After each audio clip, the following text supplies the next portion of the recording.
side of that tombstone is the church clock.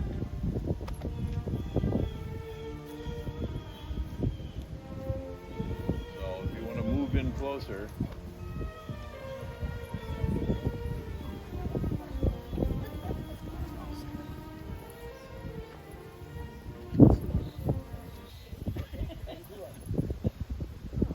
The entire circuit takes 40 minutes to walk without stopping, and there are 13 graves, which means I have 6.6 minutes to talk at every one. That won't happen though, because some take shorter and then longer.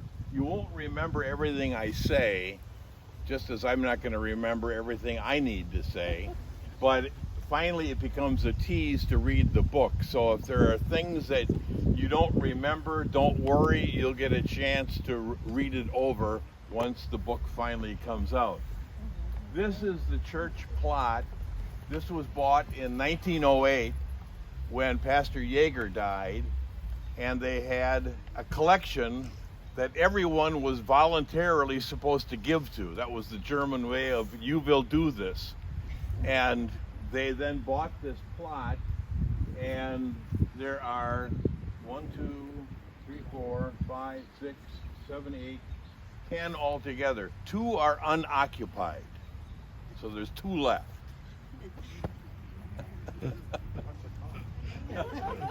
The cost to the pastors was $1 each. $1 each. This is where Pastor Yeager is buried. He was the last pastor of the church with a German accent. He was also the last second career pastor.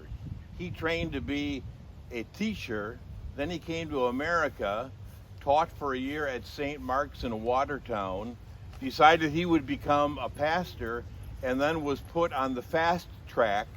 He spent exactly 1 year in the classroom. So after 1 year of learning to be a pastor, he was then sent out. That's what I account for the fact that he made quite a few big mistakes, because he was not thoroughly trained. After he died, then Pastor Volker came, and he and his wife, their remains are over here. He was the first native pastor. He was born in Minnesota. His father was a pastor. Their family all came from Bavaria, Franconia specifically. And then he spent almost 50 years at First Evan. His training was done at Concordia Lutheran Seminary in Illinois. So he was a Missouri Synod product. And as a result, that also affected his outlook on life. He was a very good friend of the Missouri Synod and the Missouri Synod pastors in town here. Then along came my father, and his remains are over there, along with my mother. And he also was a Missouri Synod product. I don't know if you know that, but his first 6 years were spent learning from Missouri Synod professors in Milwaukee. That also then influenced him to think of the Missouri Synod as friends, not enemies. And that did him in well, because he came to Racine, and we were the only Wisconsin Synod church in town, except later on Missouri, Epiphany came along, but most of the pastors that he associated with were Missouri Synod. And then there was a lot of cross-town transferring and intermarriage and so forth, so it did the congregation well that they had a pastor who saw the Missouri Synod as friends, not enemies. He didn't have a chip on his shoulder, in other words, what I'm saying. So Pastor Volkert was the most highly trained pastor that First Evan had when he came here. He had 3 years. I don't believe he was a college graduate, and I don't know if he went to high school. He went to the Missouri Synod's practical school, and all you needed was a grade school graduate diploma at Springfield. So I don't know how highly trained he was. My father, on the other hand, when he came, it took the congregation 102 years to get a man who was completely trained the way Lutheran pastors are supposed to be trained. He had 4 years of Lutheran prep school, 4 years of college, and then 3 years of seminary. And besides all that, he was a brain. So succeeding him was a real intimidation for me, because I wasn't the scholar that he was. Okay, that's the introduction to the tour. And one thing I want to tell you that I learned from the sexton, the manager of the place who took me around, these headstones are truly headstones. Unlike the other cemeteries in town, in this cemetery, all of the bodies are buried with the faces facing the east. So wherever you see a headstone, the head is right here. Can anybody tell me why? Why would all of the heads be facing towards the east? Jerusalem, because Jesus would rise in Jerusalem, so the Christian manner of burying was to have the head facing the east. That's the way it's done in Mound, but nowhere else in town, I was told. It's all helter-skelter. But here they did it in the traditional Christian manner. Okay, now we're going to go on a circuit of Mound Cemetery. You're going to be walking in that direction. I'm going to be in the middle, and I'm going to be talking as you're walking, and you'll get some of the background information so we don't spend as much time on the gravesite itself. So what you want to do now is get back on the road and then go in that direction.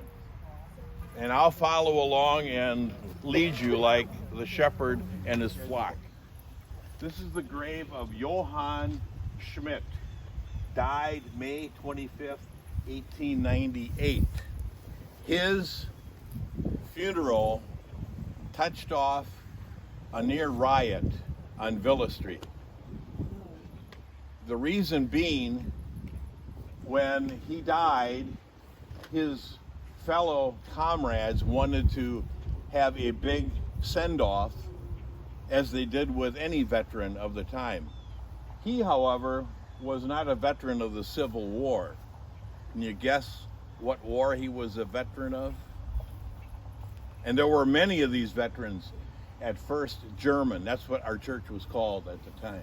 The German Civil War? No. No. The Franco-Prussian War. He was a member of the armies that invaded France, captured Paris, and then they succeeded in annexing Alsace-Lorraine to Germany, which was an odd thing because the pastor of the time was from Alsace. Pastor Volt was a Frenchman who spoke German as a first language and French as a second language. So it was an odd situation. We'll talk more about Pastor Volt later on, but Johann Schmidt was a member of the congregation as well as any number of other German war veterans at the time, and they had a big organization in Racine. So when he died, the veterans wanted to come in as a group into the church with the flag. Which flag? The American flag, because they were Americans, but then they also had their battle regalia and so forth. Pastor Yeager said 9. And this was the second time that he said 9, because a week before he died, another man in the congregation by the name of Stefan Kaiser, what a great name for a German, he died, and he was a Civil War veteran, and the Civil War veterans wanted to do the same thing. We'll leave a lot of that for when we get over there. But this was the second time that the pastor said, no, you can't bring in the American flag. And there was a mob waiting outside the church to see what would happen if the German veterans would storm the church like they had stormed Paris. See?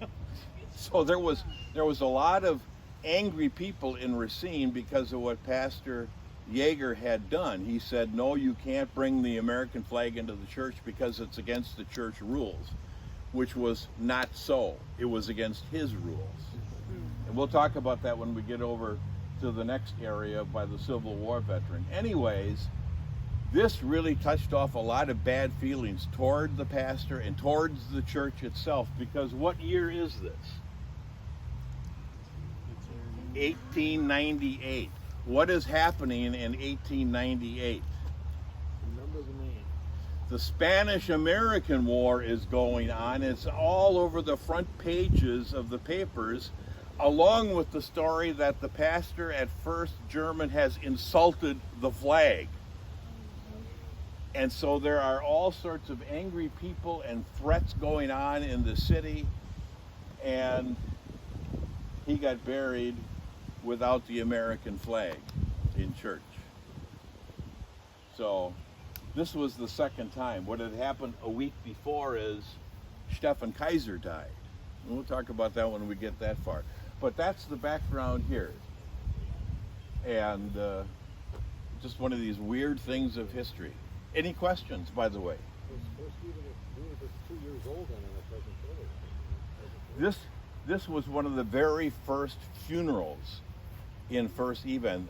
The first, I got to say, it's First German then. The church was consecrated and was put into action about April of 1897. So this was one of the very first funerals. And it turns out to be just about one of the most controversial ones ever. Any other questions? So is he getting an American flag on Veterans Day? No, notice there isn't one. You know why? Because it's not marked. When we put the flags out, we're looking for the markers. Yeah, but see, he wasn't a veteran of an American war. He was a Oh. Prussian American. Franco-Prussian. Yeah. No, the way the flags are put out is they look for those flag holders. Okay. If somebody went through years ago and marked the graves. Well, we'll see once if So if we're missing any, Yeah. I need to know. we'll check out Stefan Kaiser. Okay, now we're going to go this way, so just follow me, and we're going to go to the grave site of Herman Grank. Herman Grank.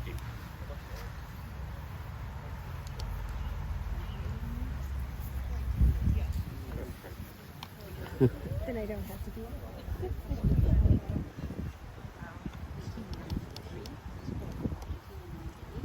It's in German.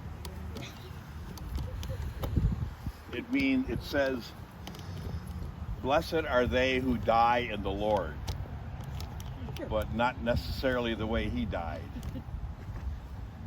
Herman Grank died of arsenic poison.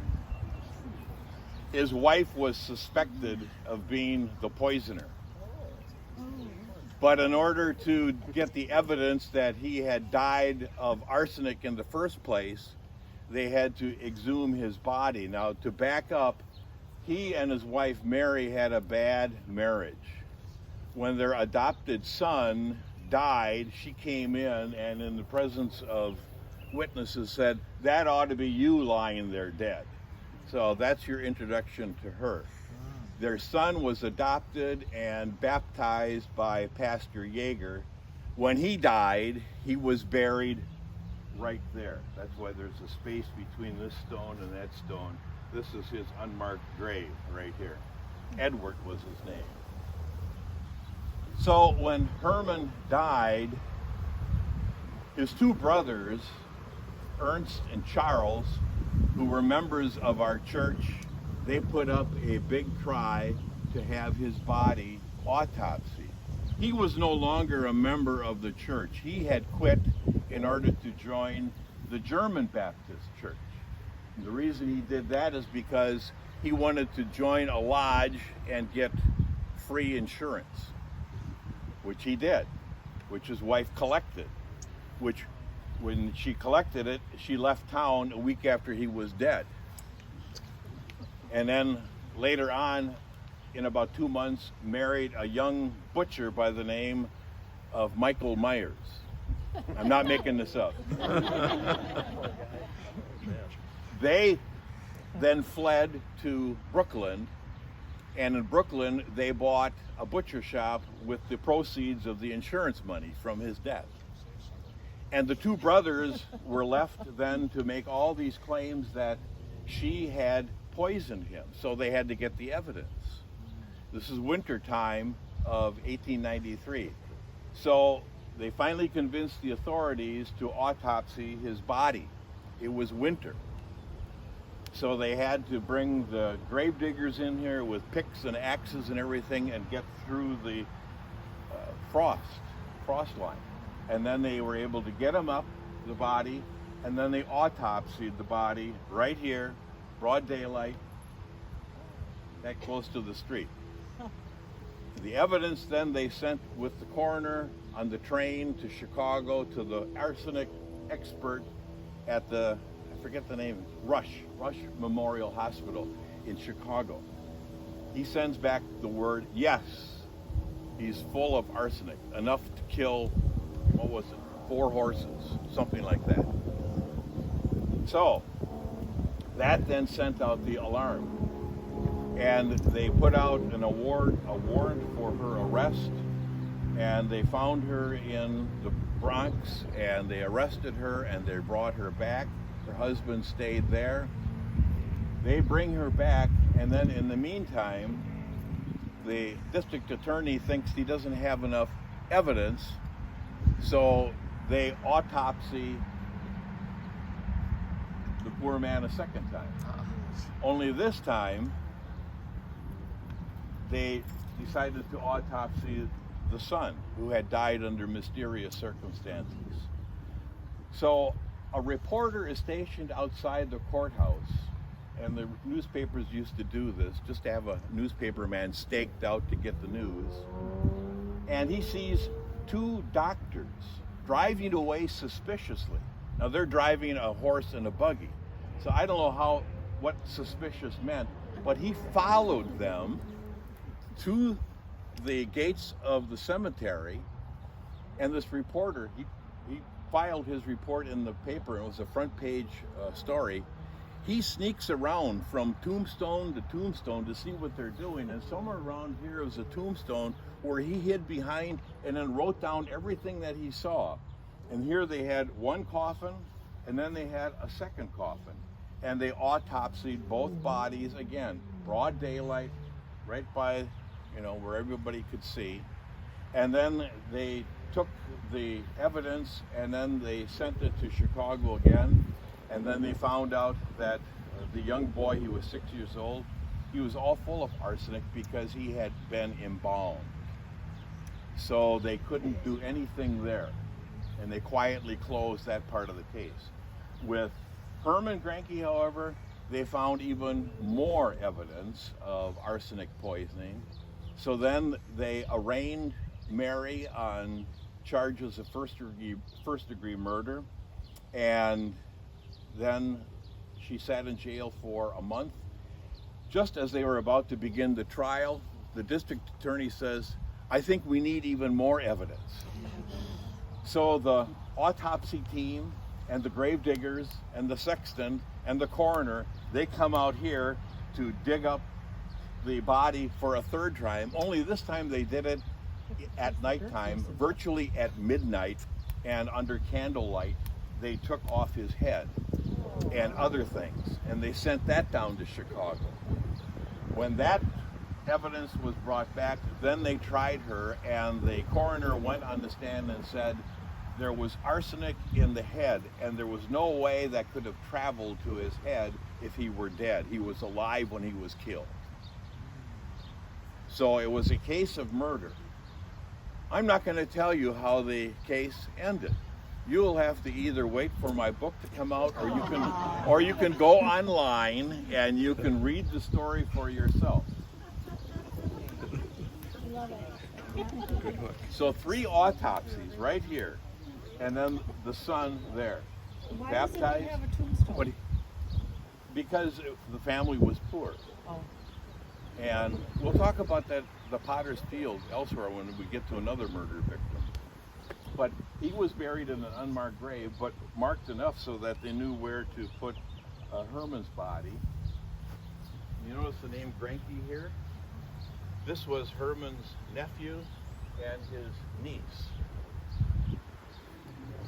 Their grand nephew was Richard Grank, who was my Sunday school teacher. So Richard Granke, my Sunday school teacher, this is his great uncle right here. Did you have Mr. Granke as a son? Yeah, in Sunday school? I don't think so. You don't think so? I don't Okay. remember. Barb, what about you? Did you? He was an art teacher at Lutheran High School. 1962, 1963, right around there. So, and there were Grankes in the congregation into the 70s. My father buried him in 1950. What does it say? 51 was his fourth burial. And I don't think anybody knew about this at all, because nobody could get back into those newspaper articles. They were all buried in what they called newspaper morgues. Now, with the advent of digitalization and so forth, all of these stories are coming out, and all you have to do is type into things. I have an account with newspapers.com, and it's amazing the stuff you can find out about people. Then, any questions, by the way? Yes. Did he ever get his head back in the box? That's a good question. I don't remember reading that it was put back in there. How fresh was the body when they did the autopsies? Was it like months, year after? With him, it was maybe about a month, but it was wintertime, so everything was frozen. With the boy, his body was almost perfectly preserved, and they couldn't figure that out until they found out that he had been embalmed. But the fluid that they used at the time was part formaldehyde and part arsenic, and so that just ruined any chance of determining if he had been poisoned. So he was definitely poisoned, but by whom? There's a number of choices. Anything else? Okay, let's quick go over here. Does the name look familiar to some of you who've been members at First Evan for a long time? Schlinsky? Myra Seelman? She was Myra Schlinsky. And then there was Charles Schlinsky. Joellen Seelman. She's what? German? No, this is not a German name. Czech. It's not Polish, that you're close. Czech. It's Bohemian, yeah, Czech, but it's Bohemian. There were a lot of Bohemians at First Evan. One of the windows on the south side of the church, you know, the poor side, as they used to say. The north side was the rich side. You don't know this? Oh, all the old people used to make jokes about your family sits on the poor side, your family sits on the rich side. Okay, now you know it. On the south side is the poor side, and one of the windows is given by the Schlinsky family. They were Bohemians. German was their second language. And our first mission on the north side of Racine in the Tabor section of Caledonia was to German-speaking Bohemians, and they were Lutheran. This man was a grocer, and he was one of the most prominent lay leaders at the turn of the century. He's one of those men who was on the building committee who built the 1897 church. He was also a collectierer. Can you hear the English word collector in that? He was one of 3 church collectors. If you were in arrears and you hadn't been paying up your church dues, August Schlinsky might pay you a call. There was a collector for the south side, for the west side, and for the north side. And back then, church offerings were based on pledges. You're used to having a pledge for, like, the faith, family, and future. You make a pledge. Everyday offerings back in his day were based on pledges. You would say, I'm going to pledge to give $4 a year, or I'm going to pledge to give $16 a year. $16 a year in 1898 would be worth about $600 in our money. And then that would be divided into quarters. So if you were giving $16 a year, that would be $4 every quarter. And you wouldn't put that into an envelope. You'd put that money in the hand of the trustee or the collector at church. That's how it was done. We didn't have church envelopes until 1941. But the dues system lasted beyond 1941. I don't know exactly when it ended, but I know that the word dues was used by Fred Johnson into the 21st century. And people would say that, what, you pay dues here? Exactly, we pay dues here. That was another way of saying we make offerings, but it was on the dues system. He was one of the collectors. And this is 1905. He was also a member of the church council. He was a grocer. And when he died, he was survived by 7 sons and 10 daughters. His wife died in 1904. He died in 1909. And again, where was he from? His records say Germany, but it would probably have been Bohemia. He may have been living in Germany, but he was a Bohemian. Any questions? Yeah, weren't Schlinsky's, wasn't their name spelled with a V and not a W? Yeah, Like it's Charles they and changed. Pearl? They changed it. For this? Yeah, I think their name was with a V. Oh yeah, right. In German, you would pronounce it as a V, Schlinsky. So then it was changed, yeah, phonetically, yeah, yeah. And that was, he's really the Morosses. Remember Ernie Moros at Epiphany? And name mean anything to you? They're all connected. There are so many descendants of this fellow all over. 17. 7 sons and 10 daughters. There'd be a lot. Okay. Pastor Reckley has a brother-in-law named Schlinsky. We think it's related. Oh, Yeah. you do? Really? I Okay. think so. All right, now can we cut over through there to the road and then go west? Watch your footing.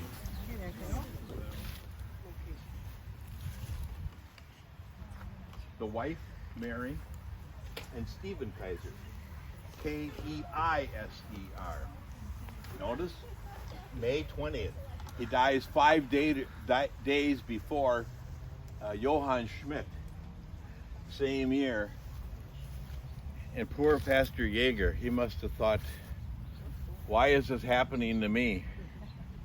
Because this was an even bigger disruption. Stefan Kaiser was drafted in 1862 or 1863 and became part of the 16th Regiment of Wisconsin, Company D, and saw some of the most famous battles of the Civil War. He was involved at Chattanooga, Kennesaw Mountain. Then they went south, and he was involved in the siege of Atlanta, and then Sherman's march to the sea, and then the siege of Savannah. So he came back after he was mustered out in 1865, and he's promptly elected to the church council. So he was one of these veterans who was very active in the church. And I looked it up, and he gave $6 in 1896. $8, which may seem cheap, but it really wasn't compared to the purchasing power. But he gave and he paid. There were no erases or anything that would say that he was a hit and miss giver. And when he died, the GAR wanted to honor him. Anybody know what the GAR is? Grand Army of the Republic. That was the Veterans Association for the Civil War veterans, and it was a very powerful organization politically as well as emotionally. Just about everybody's dad or brother or uncle was in the GAR. My great grandmother was one of the marchers. She had a uniform, and she held Old Abe the Eagle on her shoulder, and they would march around, and they loved marching. I guess when you're an ex-soldier, you do what you did best. You do a lot of marching. And the GAR wanted to honor their fallen comrade, and bring the flag into the church, along with the battle regalia and battalion flags. And Pastor Yeager said no. At least he was consistent. And he said no. And then he was interviewed by the paper. And he told the paper it was because it was against church rules. Well, it was anything but that. Because at the same time, virtually, this man was being buried and honored by the GAR. So was my great-grandfather in Baraboo. Only he got a big send-off by the GAR in the church and then at the gravesite. So it wasn't anything that was against church rules. If for some reason Yeager didn't like it. And then in the paper, he wrote a big defense of his position and a kind of an apology in which he says, I really believe that what I did was true, but I may have been mistaken. So it kind of leaves a whole area there to interpret the action. So he didn't get the flag in the church. And I saw this with one of our veterans, our members, probably about 3 years ago. Harold Below, Tim Below's father, was buried up in, I think, Germantown, and all of the veterans came in before the service with the flags and then did their military salute and honoring and so forth. Then they left, and then the Lutheran minister began the service. That's basically what they wanted to do in 1898, but it didn't happen, and it created so much ill will. In this case, what happened was there was another article that said Lutheran pastor dishonors the flag. And then over on this side of the page was a big, big article about Catholics in Fond du Lac. Priests bless flag. So how do you think that made our church look at the time? And there was a lot of ill will that was going on, and a lot of patriotic fervor or fever was going on because of the Spanish-American War. So it was just one of those unfortunate things that happened. And again, I attribute that to Yeager's lack of training. He only had 1 year, and there was not a whole lot that you can do in 1 year. Any questions, by the way? Any questions? Civil War doesn't get a flag? But yeah, Tim, where are you? What? This one doesn't have a marker. That's what I wanted to know. Gotta fix that one. This is the 16th Wisconsin, Company D. Yeah, well, I have to refine this. Okay, turn around and we're going to go and find the St. John's Lutheran Cemetery plot. It's just a hop, skip, and a jump over here. First, so to speak, daughter congregation. They broke away from us in 1862 because we were not completely Lutheran. You'll hear about that later on the other side of the cemetery when we get to the arch traitor of our congregation. Now here is Pastor Christian Friedrich Keller.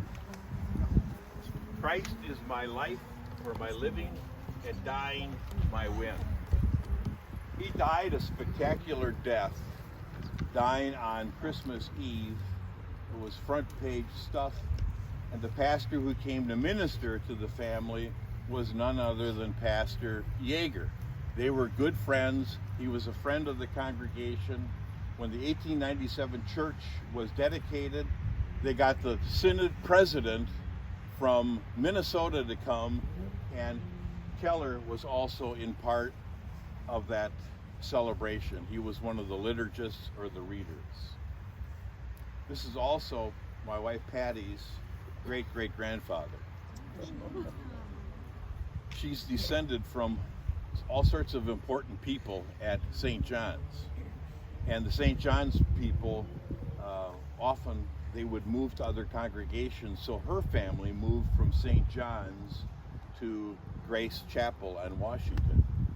But this is her great-great-grandfather, and her other great-great-grandfather we'll see as we're going back to our cars. He was the first principal of St. John's, a fellow by the name of Gustav Gertenbach. Sounds German, doesn't it? So they have a smaller church lot than we do. This is the first pastor, Engelbert, and he was real conservative, genuinely Lutheran, whereas at that time our pastors were not. So that created some ill will at the time. But by the 1900s, the early 1900s, both First Evan and St. John's were doing things so together. They had joint picnics and joint mission societies and everything, and a lot of intermarriage going on. Okay. Master, is that a new or gravestone? Like all the other ones in the 1900s. The ones like this are sandstone, and the inscriptions wear off after a while. But though some of these are what are called Wausau Reds. I don't know if this one is, but there's a lot of red sandstone that came out of the Wausau quarry. But it's That- newer? It looks newer, but it's not. No, this one. This one was redone? No, I think that's the original one. You'll find other ones that are from the same time period with that kind of stone. It's granite, so it doesn't, like here, if you look at this one, this is like 20 years earlier, but it looks like it's 200 years older. Yeah. I have a question. You mentioned a couple times that they didn't consider it to be, St. John's didn't consider them to be Lutheran, like they were something else. What? St. John's didn't consider First German Right. truly Lutheran, and we weren't. And It's why because it was half Reformed and half Lutheran. And as a result, there were 3 different views of the Lord's Supper. And the pastor at the time tried to accommodate all 3 groups. The Reformed didn't take communion, for example, with a wafer. They wanted a piece of bread torn, because that's what Jesus did, see? Yeah. But they had other views too. All groups believed in an infant baptism, but the Lutherans believed it as a means of grace, where Jesus is really in there applying his gospel to you personally. For the Reformed, it was symbolism. It was symbolism. But what it actually came down to was this. I'm sorry, I have to digress a little bit. But the biggest difference between the Reformed and the Lutheran was in how they worshiped. The Lutherans wanted more liturgy and more hymns. The Reformed, who were smaller in number, were vastly more influential than their numbers, and they got their way. And as a result, when they sang hymns, they had about 6 melodies that they used throughout the year. 6 melodies.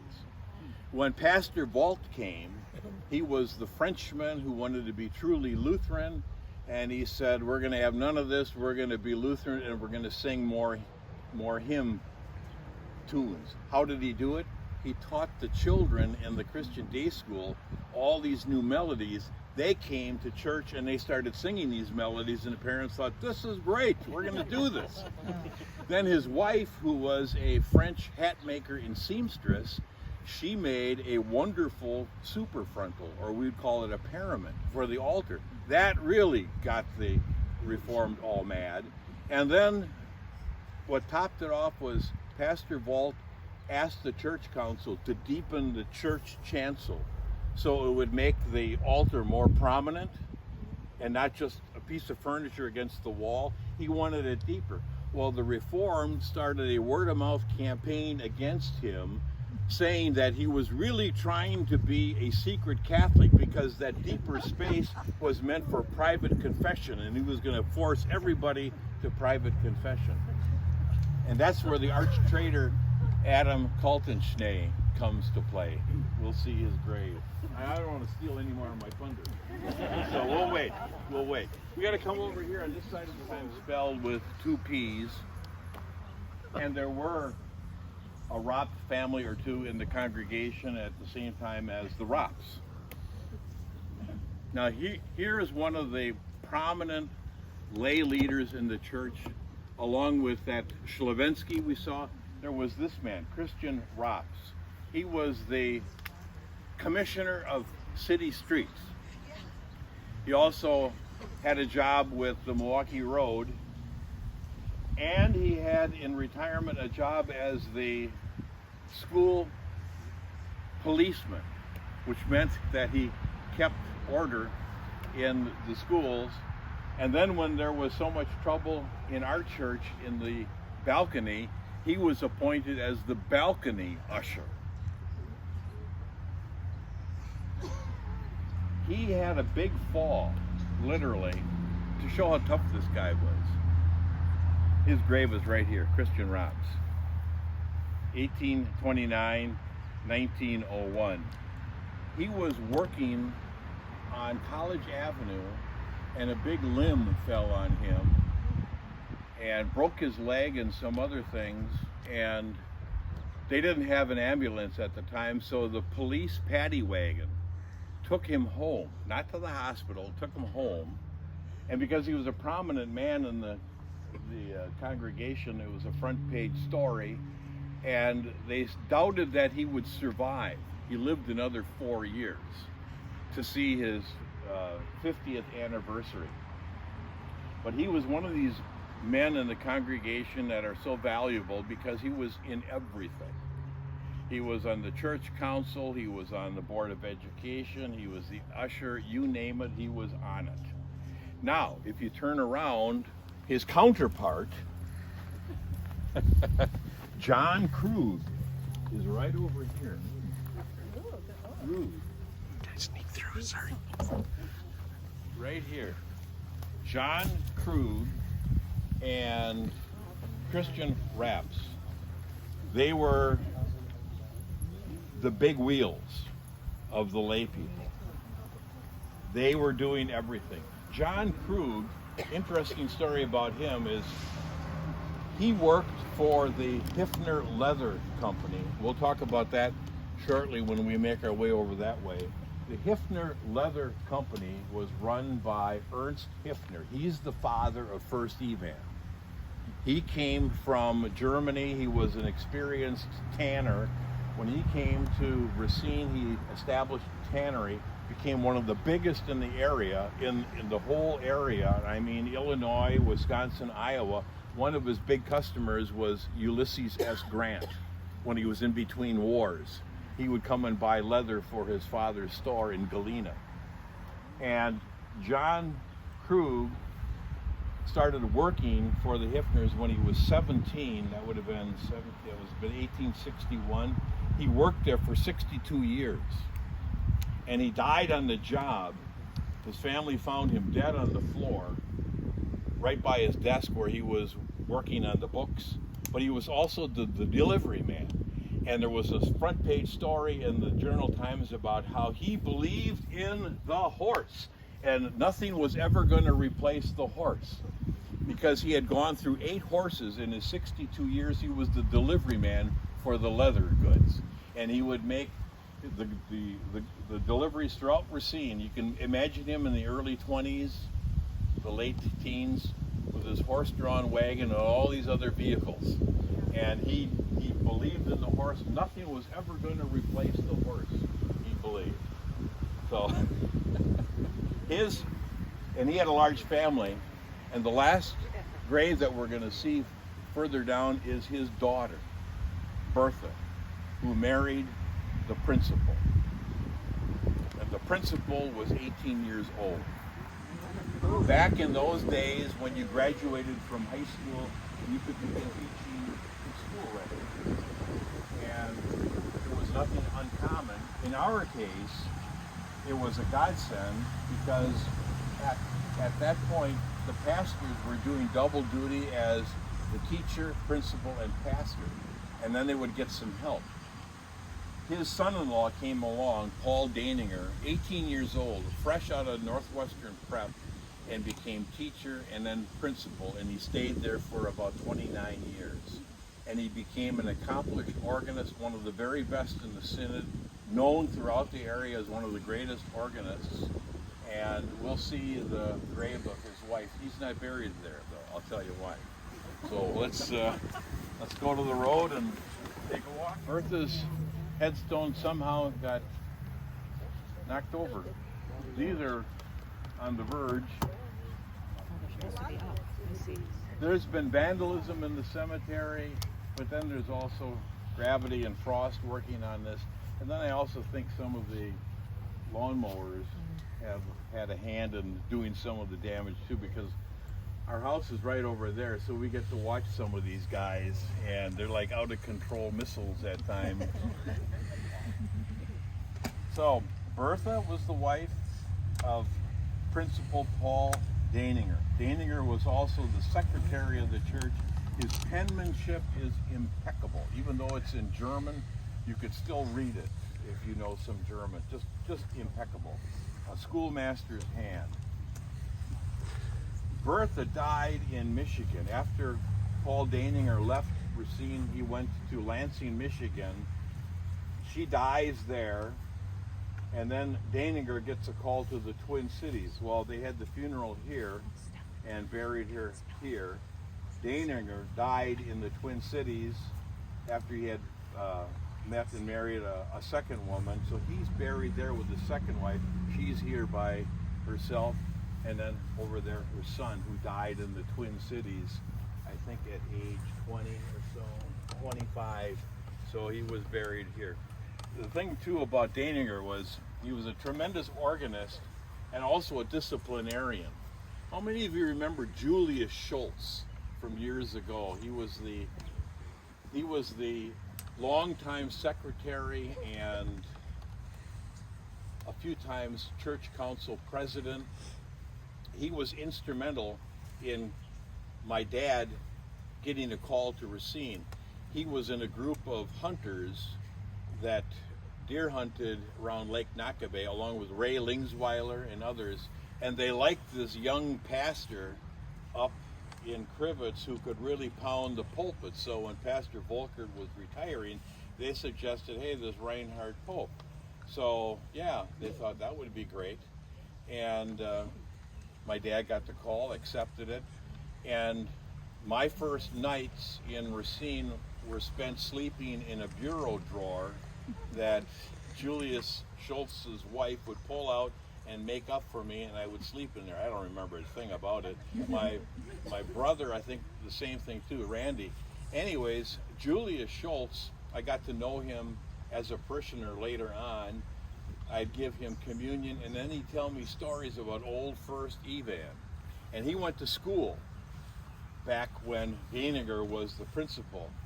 And he told me that one day in class, one of the girls sitting right in front of him was misbehaving badly and just got under Paul Daninger's skin, and he got out his, what did he call it? A willow switch. And he laid into her, and Julius Schultz said, you know, when I think of it in my mind, I can still see those buttons flying off the back of her dress. It was discipline back in those days. Well, even when I was a kid, when we got spankings, we actually got two, you know. There was the one in the classroom, and then you brought the note home, and then you got a second one at home. Okay? But back in those days, the discipline was even more extreme. Two of the teachers before Daninger, and this is maybe the reason why they called him, had been sued in court by irate parents. One who claimed that the teacher had pushed his son into the hot stove and got burned. And then another one, the offense was not specified, but it had to be about discipline. Why would a parent sue a teacher other than for something like that?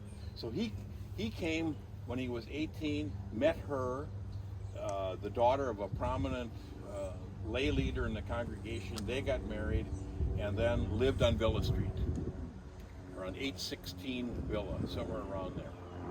So, fun times. Any questions?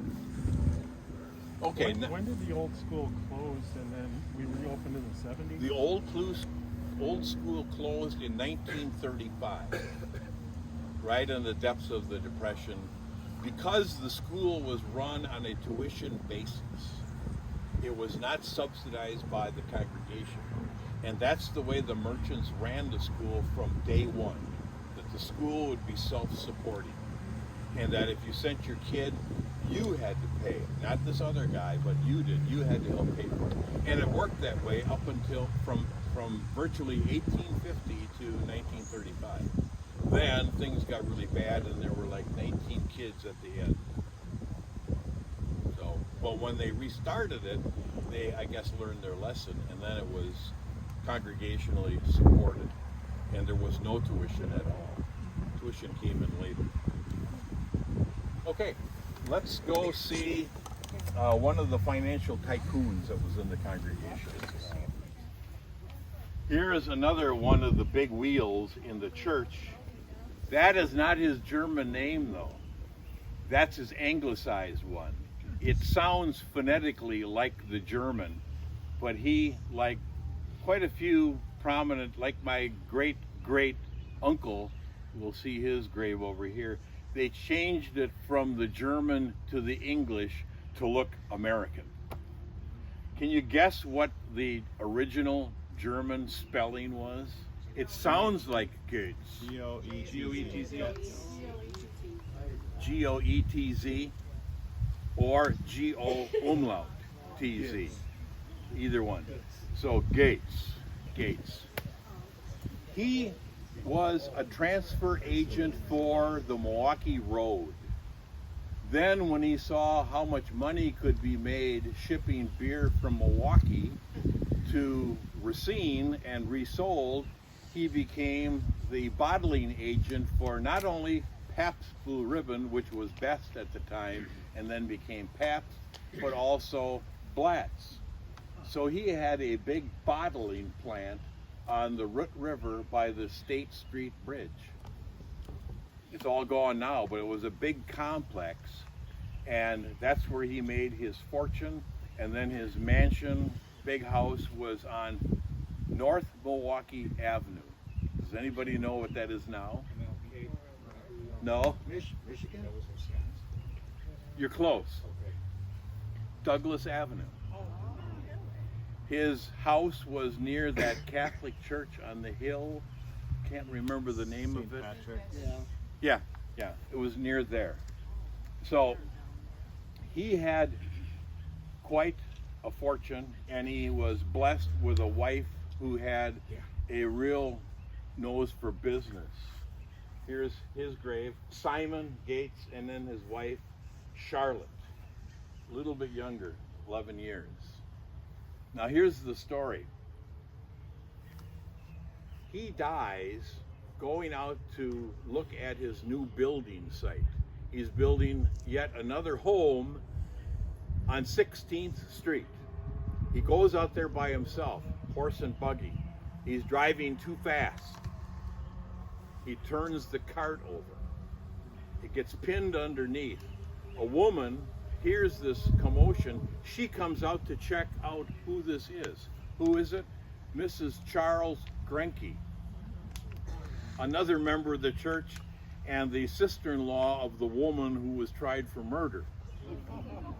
She comes out, finds him pinned underneath all of the wreckage, and he says to her, "You know who I am."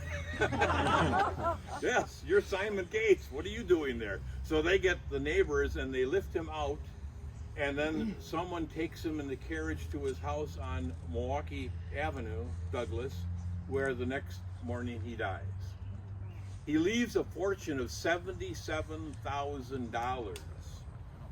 And if you Google this, what is $77,000 in 1897? What is it worth now? $2.9 million. What kind of a giver was he to church? I just got the records from Scott and Mary. They had the most invaluable book that I didn't know existed. It was the Treasurer's Book from 1888 to 1905, in which all of the members of the church were listed with their dues. It was beautiful, and I cracked the code. I never knew how the dues were established in the church.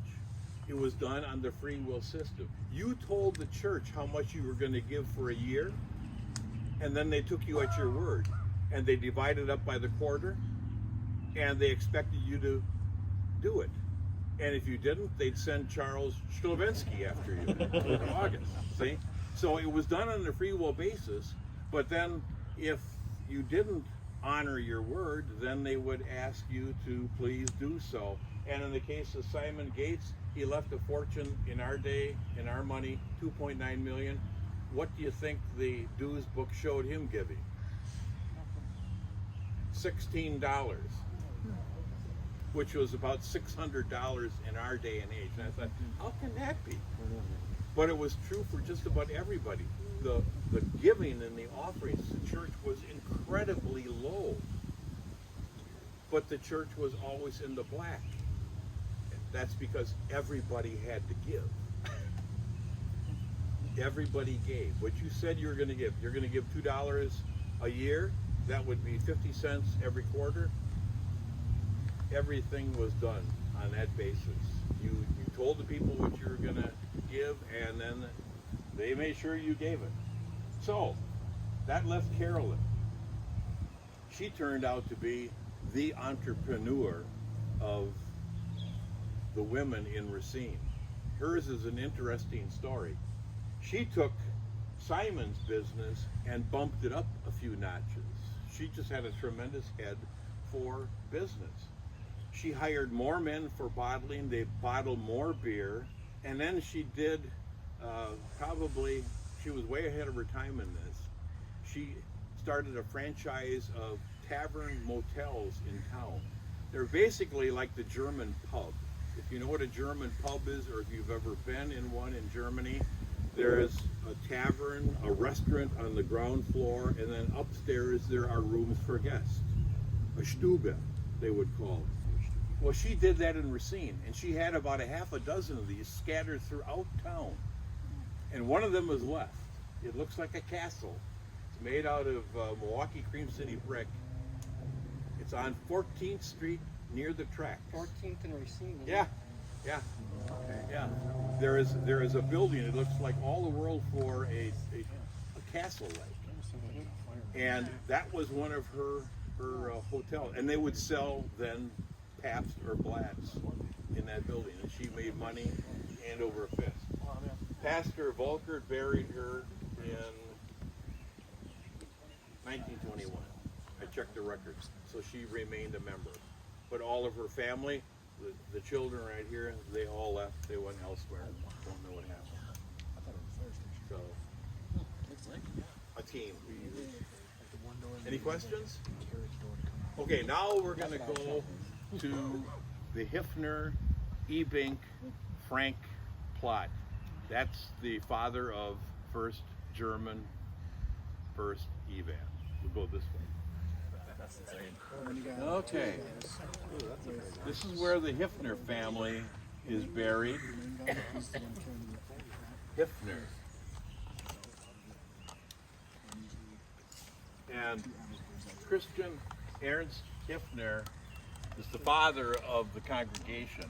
He's the leather merchant that I told you about who started the tannery. The tannery was at the end of Villa Street, right on the river.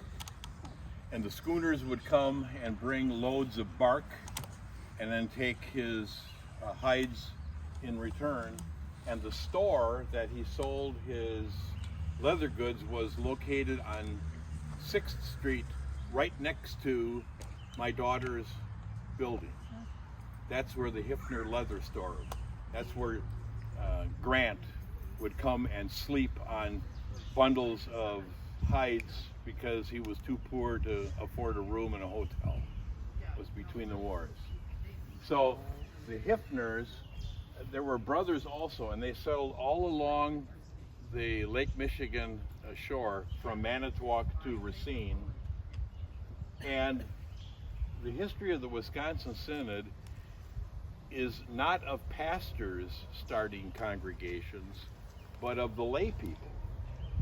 And in this case, Hifner was typical of the merchant class. The merchant class basically ran first German until it became first Evan, up until about 1930. The merchants were in charge. They were the presidents, they were the church council, and they ran the show. He is buried right there, and his wife Julia is buried right here. Julia was an Ebink, I-B-I-N-G, Ebink. And their grandson is buried right there, Wilhelm, or William Ebink. He's the one that the window is dedicated in memory of, where Jesus is saving Peter. He was one of America's great young magicians when he died in Texas. And so the window is in his memory.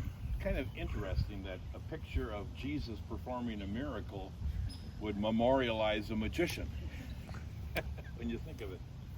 And then here are the Ebinks over here. The Ebinks were the undertakers. They ran a furniture store, and if you ran a furniture store and you made furniture, you also made what? Coffins. So then you would also be an undertaker. And so they were all on Main Street and 6th Street, and then his son took over the leather business. He's right here. And then they had a beautiful young daughter, Julia, right here, who married her step cousin. And that's the way the Germans think. They did things like that, where they had these arranged marriages.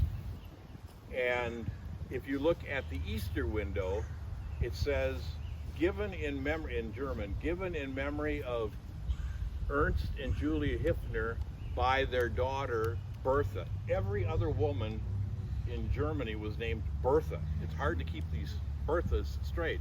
There's a bunch of them in here. But Julia is the boss's daughter. August Frank, they're sitting on his tombstone. That's okay. They're sitting on his tombstone. August Frank is apprenticed to the Hifners by his father. They make an arrangement, the Franks and the Hifners. August will come to Racine and learn the business, and he becomes a clerk at age 19. He's also an accomplished musician by age 19 and becomes a church organist at First German. And then he's there for maybe 10 years or so, and he becomes an explorer, an adventurer. He goes on a world trip. He goes to Egypt. He brings back a mummy. He does all of these things. He becomes an investor. He makes a fortune. And then he marries the boss's daughter. And then they build a beautiful French chateau house, and some of you have seen it, on College Avenue. It used to be a bed and breakfast. It's the one with the turret. That was his house. And if you go in that house, as I did last year, and you look at the stained glass windows, the stained glass windows are virtually the same in style as what is built in our church, because he was the chairman of the building committee. And the church looks the way it does, I'm convinced, because this man was a tremendous student of art, collected art, knew all the right people, from the statue in the altar to the windows to just about everything. The avant-garde slanted floor, that didn't come about in churches until 60, 70 years later, but it's there in our church. And he was just a tremendous leader in that sense. He's also the longest serving president in the 175 years of our church. 16 straight years he was elected president of the congregation. 16 straight years. He had one of the first cars in Racine. And he died in 1927. Did he have a big funeral at First Evan? No. He was buried by the pastor at Epiphany. I was shocked when I read about his end, his demise, but then it made sense. For years he had the hope and dream of a church on the south side of Racine that would be a mission and a daughter congregation of First Evan. So what does he do? He donates 3 lots. Oh. He donates 3 lots to the congregation, build a mission church there. What does he also do? He says, I want to be repaid for those 3 lots, which was perfect business because the church said, okay, we'll do that, which made them buy into the plan all the more. So the congregation then suspended all of their mission offerings, and all of the offerings that would have gone for mission went to repay August Frank for those 3 lots. The 3 lots, however, are never used. The Synod District Mission Board got in, and there were all sorts of shenanigans that went on, and you can read about them in the book. I won't go into them now, but there was just some funny business that went on there. With the result was the congregation known as the English Lutheran Church of the Epiphany didn't use those 3 lots. They bought their own on Olive Street. What happened to the 3 lots? They got sold to a veteran after World War II, and then they got resold. And one of our pastors happened to buy some property. And when he looked at the deed, well, guess who the former owner of this was? First Evangelical Lutheran Church. That's kind of ironic. So to make a long story short, August Frank then started attending Epiphany in their little mission church in a storefront on Taylor Avenue. But before he got around to having his membership transferred, he died. And he kind of like died with a man without a country, only this time a man without a church. So the pastor there took care of him, buried him, and that was the end of that. So the Hifners gradually just disappeared from the congregation. There are some in town here. Over there, there's a flag. And I saw during Christmas time, somebody had laid some flowers there. So evidently there's some family members left here. But as far as the congregation, the last Hifners left right around World War I. So the father of the congregation saw his son and a couple of grandsons remain with the church, and then they disappeared. Kind of sad. But his son-in-law did good. Real good. Any questions? What 100 block of college is that old bed and breakfast house that you're talking about? It's like 3 blocks south of the hospital. 3 blocks? 3 blocks on the west side of the road. Yeah, I know it's You west can't side. miss it. It looks like a French chateau. Right. It used to, yeah, when we moved here, it was a bed and breakfast. Yeah. I can't think of what. And it actually cost about $1,000 more to build than the church itself. Dad, But- you should say it's the big pink one. Oh, it's the big pink one. It's the big pink house. Any other questions? Yes, Linda. I'm glad you mentioned that.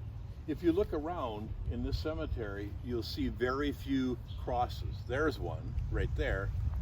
And Pastor Conrad had a cross on his. But with Protestants, they did not use a lot of religious symbolism. If you go to the Holy Cross Cemetery right next to our house, the entire cemetery is filled with crosses. But in this case, they'd have something like a bowl that would look like a lantern, like a light, that sort of thing, which you'll see when we get to the tomb of the arch traitor, somebody knocked it off with a stone, which was kind of... But it didn't actually burn on. No, didn't actually burn, no. And then I was telling someone here too, we went by one of the graves where it had 4 pillars, and then there was like a little roof over it, that in some cases there would be a bell there. You've heard the expression saved by the bell. Well, there was this fear of being buried alive before there was embalming, and there would be a bell put there with a string or a wire going down into the casket so that the person, if they woke up, could pull the bell. Yeah, it's a gruesome thought. But here's the thing. Kids would ring that bell when people would be walking by at night at the cemetery, and then they'd be ringing that bell. That's where the expression saved by the bell comes from. Or did bring her here. Okay. Now, you want to take a walk straight through here instead of going around? We go just straight through. Just watch your steps. Don't trip over any stones. Kaltenschnee's plot. Children, and then the mother, and then Vater, right there. Adam Kaltenschnee. If there was ever an oxymoron, it's that one, because what other kind of snow is there but cold?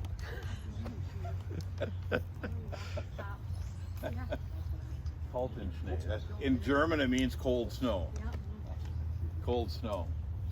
He was one of the original members of the congregation in 1849. But as I was saying before, somebody had asked the question about the St. John's, why they looked down on First German. But rightly so, because First German was not Lutheran. It was partly Lutheran. It was Reformed Lutheran. And the first 4 pastors were Reformed Lutheran. And that's because a lot of these people came from Prussia. And the Prussian state church had forced the Lutherans and the Reformed together in one group, one body, one church. And this had happened in the early part of the 1800s. The reason why? Because the king of Prussia was Reformed and his wife was Lutheran. So when he went to church with her, the Lutheran pastor refused to give him communion. So he got all ticked off about that and said, I'm going to do something about that.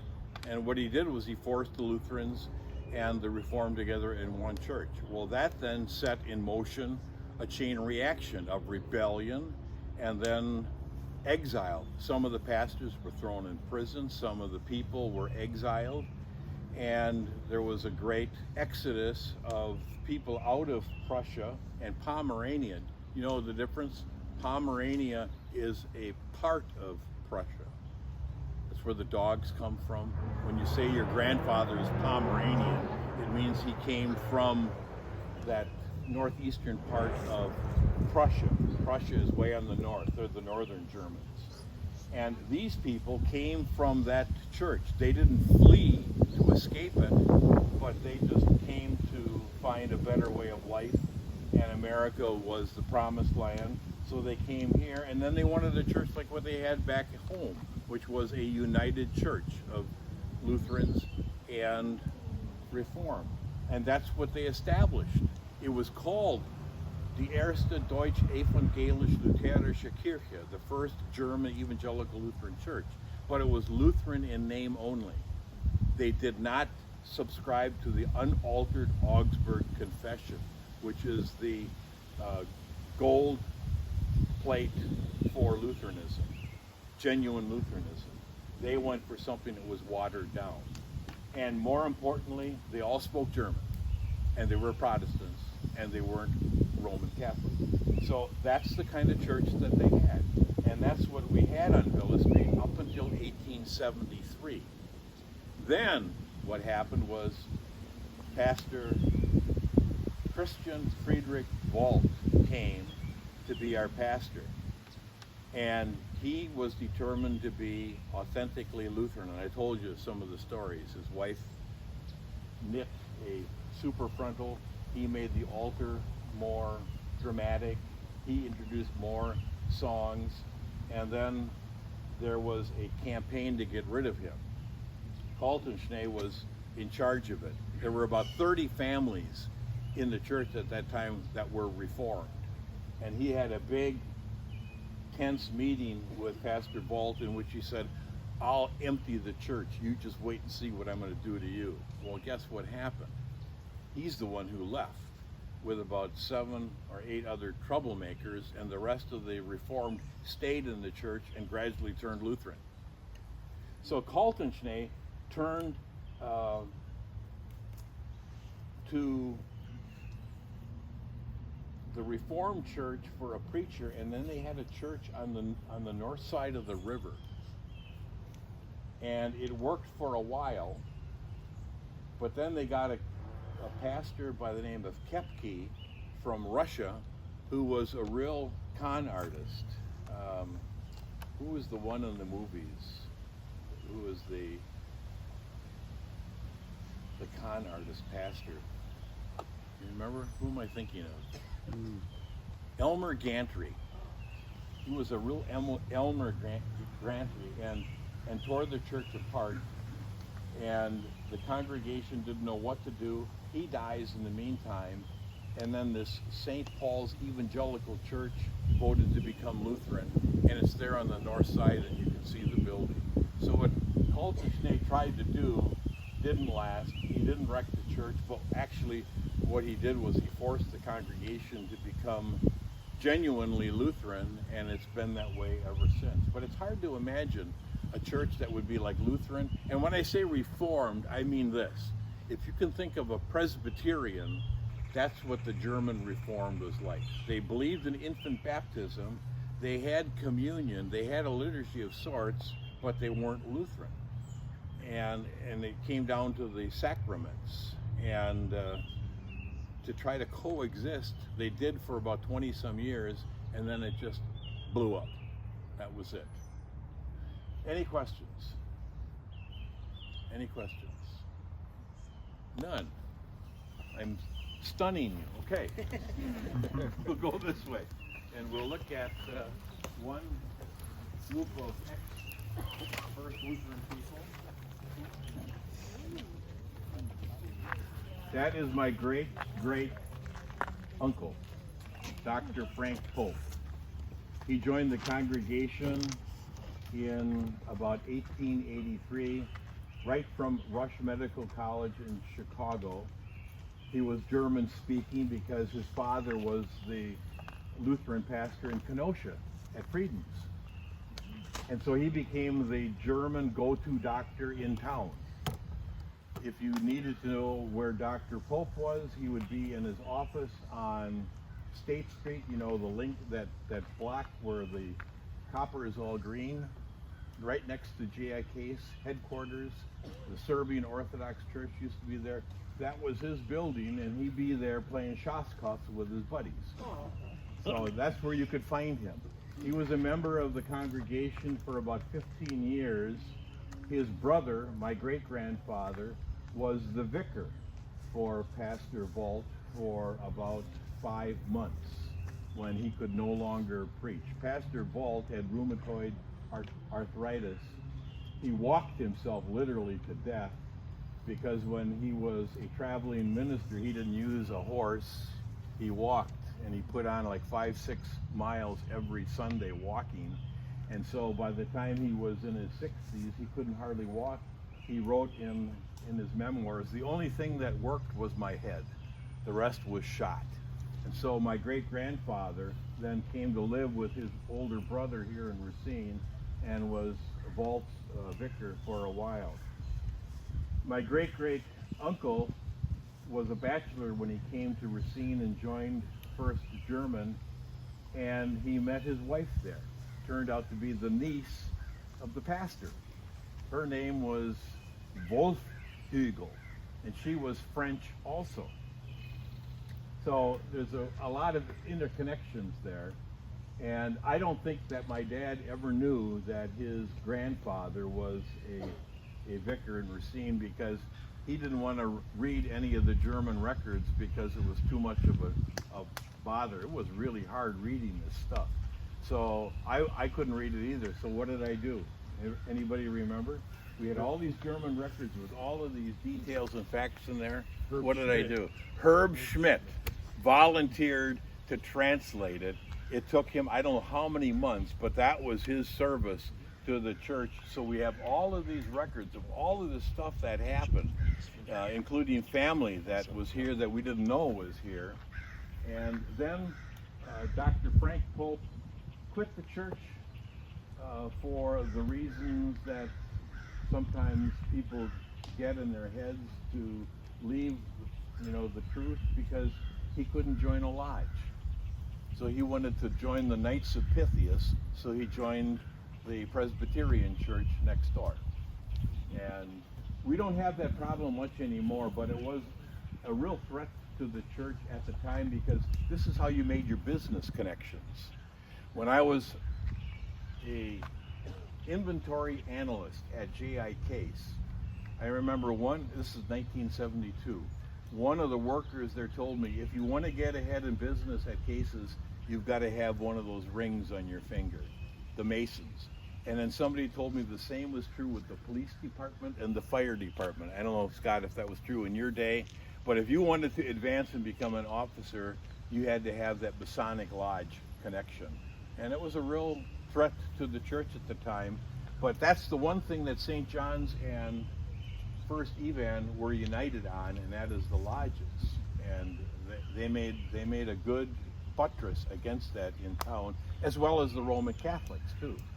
So the long story short is that this man right here, who is my second cousin twice removed, Dr. Frank Pope Jr., he rejoined the church. He was baptized by vault as a baby.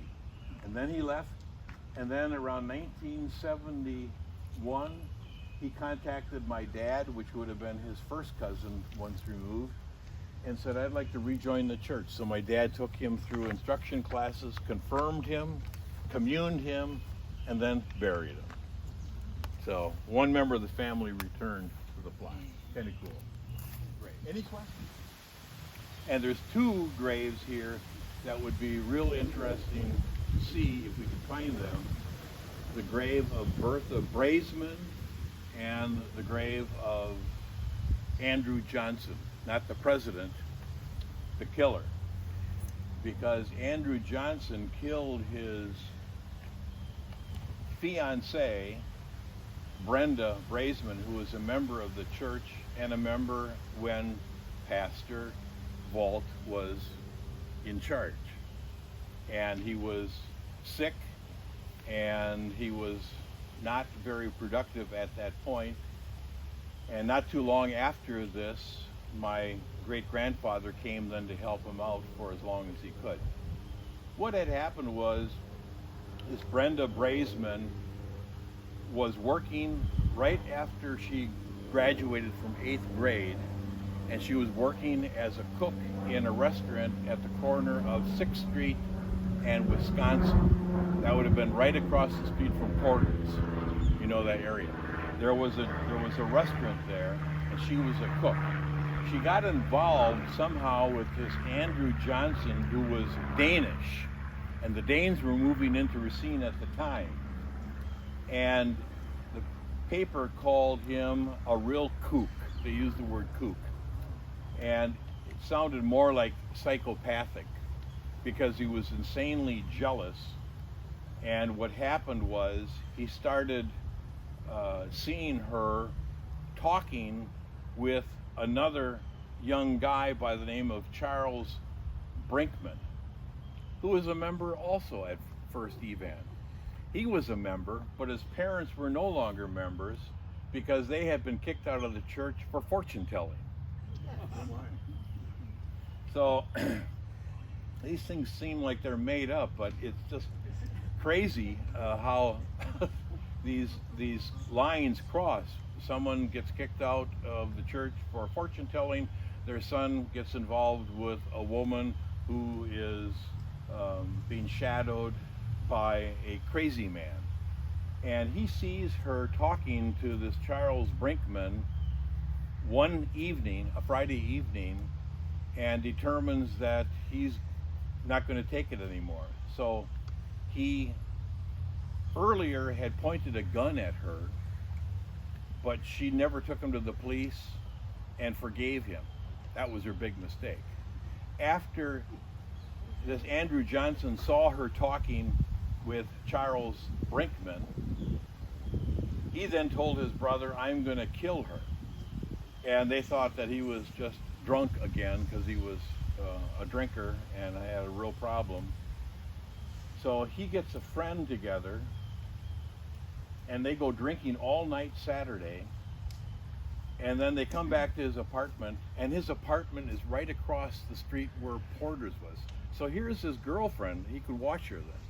The girlfriend is working in the restaurant on the east side of Wisconsin. He's in an apartment over a grocery store, and he's in there with his friend, and they get drunker than skunks, and then they have an argument, and the family said in the paper they could hear thumping and bumping going on upstairs, and all of a sudden the friend goes flying out the door to get away from Andrew Johnson, who pulled out a pistol and fired it at him, and the bullet went through his clothing but didn't hit anything. So that should have been the warning to the family, you got to do something. They didn't. He then sends a valentine to his girlfriend who's now working. It's now Sunday morning and the church crowd is coming to the restaurant. He sends a valentine to her via another friend. She gets the valentine, hands it back to him and says, I don't want it, you can give it back to him. That sets him off. He then comes out, walks down the street, goes across the street, goes into the restaurant, goes into the kitchen. There he finds Bertha among her pots and pans, walks up to her, shoots her right in the heart, right above it. She stumbles out, falls head first into a snowbank. Then they hear another shot, and he had killed himself inside the restaurant. So here, and then this makes news all over the country because of the Valentine. Spurned Valentine, blah, blah, blah, all that kind of stuff. The newspaper just went crazy with the idea of the Valentine being rejected. Well then, she was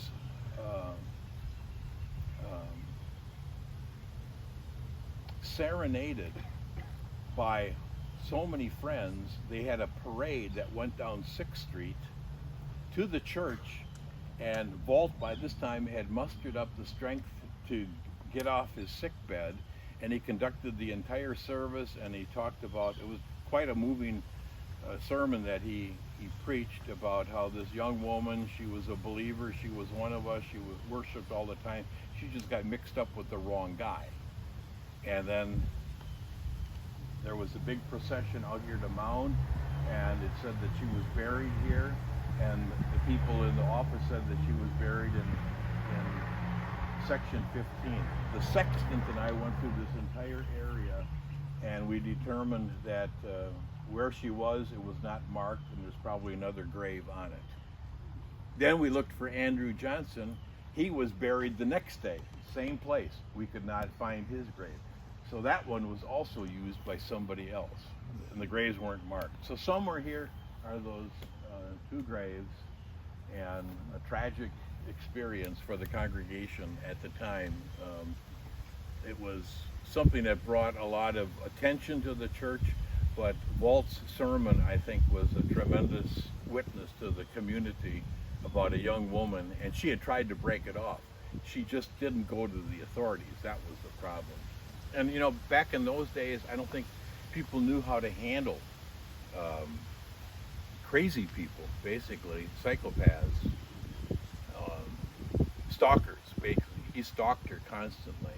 So, any questions? When was it? This was 1887, 86, somewhere around there. Okay. All right, if that's not depressing enough, we got one more to go. Yes, we're getting our walk in.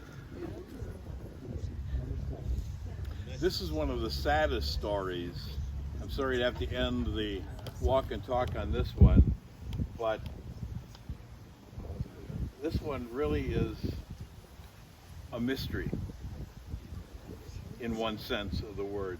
The Rosansky family transferred from our church in La Crosse, First Lutheran. Before that it was called Frieden's. At the time when they were transferred, it was Frieden's Lutheran in La Crosse, Wisconsin, and father and mother and then daughter and son were transferred, the four of them. And this is the one that we want to talk about here, Elizabeth Rosansky. Another story of star-crossed lovers, in a sense. She got involved with a non-member, also by the name of Johnson, but he wasn't Danish. But the mother and father didn't like him because, as the paper said, he wasn't German, and they wanted a German boy for their daughter. She worked at the Racine rubber goods factory by the railroad tracks on the north side of town. In time, that became a rain fair. So she's working there right out of grade school again, as was the custom with so many of the girls in the time. They would join the workforce. And she worked probably about 3 or 4 blocks away from where she lived, near what used to be Lincoln School. You know, when you're going out Northwestern and you see the statue of Lincoln there, there's a street that goes right straight off of there. That's where she lived, and the factory was out towards the railroad tracks. And she's mixed up with this guy, and her parents are mad at her, she's mad at her parents, and things come to a head. She storms out and says that she's going to mail a letter. Her mother leaves about a half hour later to go to the cobbler to pick up shoes. Her mother goes and picks up shoes, and she's coming home, and all of a sudden she sees a body laying on the sidewalk, and it's about 2-3 houses away from their house. She thinks it's a drunk. She walks up closer, all of a sudden it's her daughter, Elizabeth. And she's near death, and so they call a neighbor, and they bring her into the house, and she dies in the living room just as they bring her in. What in the world happened in between? What had happened was, instead of mailing a letter, she went into a drugstore. On Northwestern Avenue, there was a drugstore, and she bought what we would call Lysol. And I forget what it was actually. It's a kind of an acid, and it was in a concentrated form, and housewives would mix it with water for a cleaning solution. But in its concentrated form, it'll come to me, it's a kind of an acid. Like lye? No, it was, like I say, it'll come to me after everybody's gone. But it was a cleaning solution, but you had to buy it in the grocery, in the drugstore from the druggist, because it was powerful stuff. And at the same time, throughout the nation, there was an epidemic of young women drinking this stuff and killing themselves. Oh, I wish I could remember the name of it. No, it's not that. Just keep on guessing. She bought it, and then she then mails a letter to her boyfriend saying, "I'll see you in a couple of days." She goes outside with this vial, not a vial, but a 2-ounce bottle of the stuff, and she drinks a half of it, an ounce, and then passes out in front of her house, and then dies about a half hour later as her mother comes by. Okay, what is a person to think with those circumstances?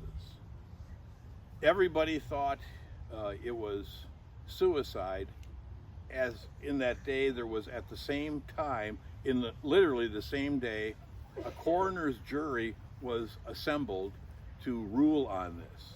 And there was a lot of conflicting evidence. The boyfriend said that she would never have done something like this. Another friend came and testified that she had just talked to him on the phone and said, "I'll see this Johnson fellow later on in the day." And there was just this back and forth. There was many pros and cons to saying that she had committed suicide, that she didn't commit suicide. So what do you think in a case like that? Pastor Yeager got all the information and decided that he was not going to bury her because it was a suicide. Everything broke out in Racine.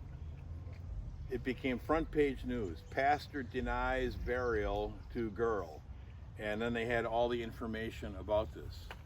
Well, then after this happened, then there was a protest parade by her co-workers, and another pastor gets involved, Pastor Samuel from the Iowa German Lutheran Synod on Gould Street.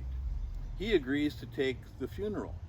Well, then Pastor Yeager decides maybe I need some help, so then he goes to Milwaukee to consult with his superiors at that point when it was too late. And then he's on the front page of the paper again, and everybody is down on him, and he gets help from the Missouri Synod pastors to say, yeah, that's the right thing to do. We don't give a funeral to suicide victims. But the question was she really a suicide? What do you think she was trying to do? Just by giving you the information that I read. She didn't drink the whole bottle. She drank half of it. She did it virtually in front of her house. She wrote a letter to her boyfriend saying, I'll see you in a couple of days, then also talked to a mutual friend who said, I'll see him tomorrow. Abortion? No. No, it wasn't that. I think a cry for help. You're close. You're close. I think my point would be to say that all those things added up to this, that she was trying to punish her parents because they were trying to break it off, and she was going to punish them by nearly killing herself, but then wound up doing it. Because if she was going to really kill herself, intended to, wouldn't she have drunk the whole bottle? And then why would she say, I'm going to see my boyfriend in a couple of days? It just didn't add up. Those are what in the ministerial world are called mitigating circumstances that allow a pastor to have a funeral service where there is doubt that that was the intent of the person. For example, my father had one funeral in all of his days in Racine where he did bury a suicide, and it was that of a 25-year-old man in 1954 who was scheduled to become a policeman on the Racine force, and on that very day that he was supposed to report for duty, he shot himself in the backseat of a car at a drive-in theater in Kenosha. And it's in the paper. They did that back in those days, and the coroner said it was death by self-inflicted wounds. My dad, however, in the death records, buried him with the shortest of all notes saying mitigating circumstances, which means they thought that he was not in his right mind. So under those circumstances, a pastor can do it. And in the case of this Elizabeth Rosansky, I think that she was trying to scare or punish her parents for trying to break off the romance, and she was going to teach them a lesson, and then when she recovered, they would treat her better. That's my theory. And on that basis, I would think I would have given her the benefit of the doubt. So, but that's not the end of the story. Her parents quit the church and joined that Iowa German Synod congregation on Gould Street. And the brother here says died in 1917. He was crushed to death in an elevator accident. So they thought. They convened a coroner's autopsy and inquest on him too, because he was working in the pit of a factory elevator, and someone turned the elevator on him, and there shouldn't have been anybody around doing that, and nobody knew why the elevator was turned on, but it was, and there he was, and he got killed. So the inquest couldn't determine whether he died by accident or, as they said, by misadventure. So that was the two children of the Rosanskys, and you got to feel really bad for the parents on those two accounts. So that's the tour. The tour.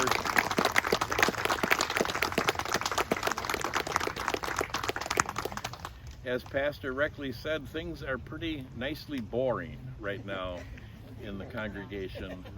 We haven't had a lot of excitement like that. So, any last minute questions before we go off? Yes. I've heard some people asking this, so I'll just ask it. Why do they call this Mound Cemetery? Do you know? Remember when we went to see Bertha Daninger's coffin, burial site where the stone was on its side? We had to walk around a mound. There's about 20 Indian mounds. This was an Indian burial ground at one time, and some of them were dug up, and the remains were, at one time when I was a kid, visible in exhibits down at the Racine County Historical Society. And then they stopped doing that, digging them up, but people would dig them up to get the souvenirs out, and then they'd find a skeleton and they figured out what it was. The actual cemetery was bought by the city from one of the last remaining Indians, I think it was Potawatomi. There's a sign somewhere around there, and it was still tribal possession when it was bought. I think, what was it, 1852, something like that. So, yeah, Mound Cemetery. I think there's about 20 of them left. Any other questions? Yeah. You've given us a lot of good stories, which I'm sure are expounded further upon in the book. When's it supposed to be published? The book hopefully will come out in December. I'm just about to the point where I'm ready to get it edited, which is a long, drawn-out process, and then I have to find all these neat pictures to put in it, so people have something to look at, not just read. So I'm hoping December, when we have our big final get-together with President Schrader, right? Right. Okay. December, I'm hoping. Say a prayer. Anybody else? Thank you. Okay. Thank you. All right. Thank you.